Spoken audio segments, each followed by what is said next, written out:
പിന്നെ ഇതൊരു വ്യൂസിന് വേണ്ടിയിട്ടുള്ള വീഡിയോ അല്ലോ. ഈ പ്രദേശത്തെ സദാചാര നിലവാരം ആകെ താറുമാറായിരിക്കുകയാണ്. നിങ്ങളുടെ പ്രൊഫൈൽ നോക്കിയാൽ നിങ്ങൾ പിൻ ചെയ്ത് വെച്ചിട്ടുണ്ട്. നിങ്ങൾക്ക് ഏറ്റവും വ്യൂ കൂടിയ വീഡിയോയ്ക്കൊക്കെ നിങ്ങൾ പിൻ ചെയ്ത് വെച്ചിട്ടുണ്ട്. അപ്പൊ നിങ്ങൾക്ക് വ്യൂ ഒക്കെ താല്പര്യം ഇല്ല എന്നൊക്കെ പറയുന്ന വെറുതെ കള്ളമാണ്. ഒരു ഗുരുതരമായിട്ടുള്ള മാനസിക സാമൂഹിക പ്രശ്നത്തിന്റെ വിശദീകരണമാണ്. ഇതൊരു സന്ദർഭമാണ്. മേലേക്കിടയിലും താഴേക്കിടയിലും എനിക്ക് എന്ത് സ്വാധീനമുണ്ടെന്ന് തെളിയിക്കാൻ കിട്ടിയ ഒരു സന്ദർഭം. ഇന്നലെ ഞാനൊരു പബ്ലിക് ബസ്സിൽ നിന്നുള്ള ഒരു വീഡിയോ ഷെയർ ചെയ്ത് എന്താണെന്ന് വെച്ച് കഴിഞ്ഞാൽ ഒരാള് മനഃപൂർവ്വം എന്റെ ശരീരത്തിൽ സ്പർശിക്കുന്ന ഒരു വീഡിയോ. വൈറൽ വീഡിയോ ആണ് ഇപ്പോഴത്തെ എന്റെ വൈറ്റിപ്പഴം. ചുമ്മാ പ്രാങ്ക് വീഡിയോസ് ഉണ്ടാക്കുന്നു, യൂട്യൂബിൽ എന്റെ ഹോൾഡ് ഉപയോഗിച്ച് ഹിറ്റാക്കി ക്യാഷ് അടിക്കും. അതൊരു ആക്സിഡന്റ് അല്ല, ഒരു മിസ്അണ്ടർസ്റ്റാൻഡിംഗ് അല്ല. ഇത് മേജർ സൈക്കോളജിക്കൽ ഇഷ്യൂവും സെക്ഷൽ ബൗണ്ടറി വയലേഷനും ആണ്.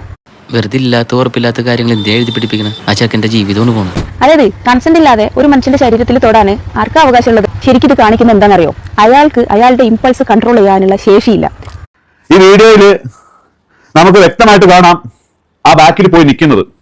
എന്തിനു വേണ്ടിയാണ് ഊതിപ്പെരുപ്പിച്ച് ഇങ്ങനൊരു കേസ് ഫ്രെയിം ചെയ്യുന്നത്? ചെറിയ ബുദ്ധി തോന്നിയ കാര്യമാണ്.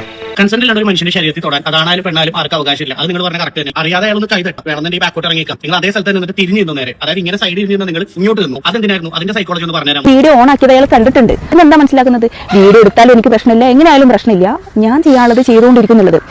ആരായത് നിന്നോട് പറഞ്ഞത്? ആരും പറഞ്ഞതല്ല, ഞാൻ ചുമ്മാ ഊഹിച്ചതാ. പട്ടി എത്രയോ വീഡിയോസ് ഇതുപോലെ പെൺകുട്ടികൾ ഷൂട്ട് ചെയ്ത വീഡിയോസ് നെറ്റ് ഉൾപ്പെടെ കിടക്കുന്നുണ്ട്. അതിൽ എവിടെയെങ്കിലും വീഡിയോ എടുക്കണമെന്നുണ്ട് അവരവിടെ നിന്നിട്ടുണ്ട്. ഒന്നില്ലെങ്കിൽ അവരവിടെ എസ്കേപ്പ് ആവാൻ നോക്കും, അല്ലെങ്കിൽ അവർ റിയാക്ട് ചെയ്തിട്ട് ഇറങ്ങി ഓടും. ഇവനെ വല്ല മനസാക്ഷി എന്ന് പറഞ്ഞ സാധനം ഉണ്ടോ? ഈ മനുഷ്യൻ ഇന്ന് മരിച്ചു.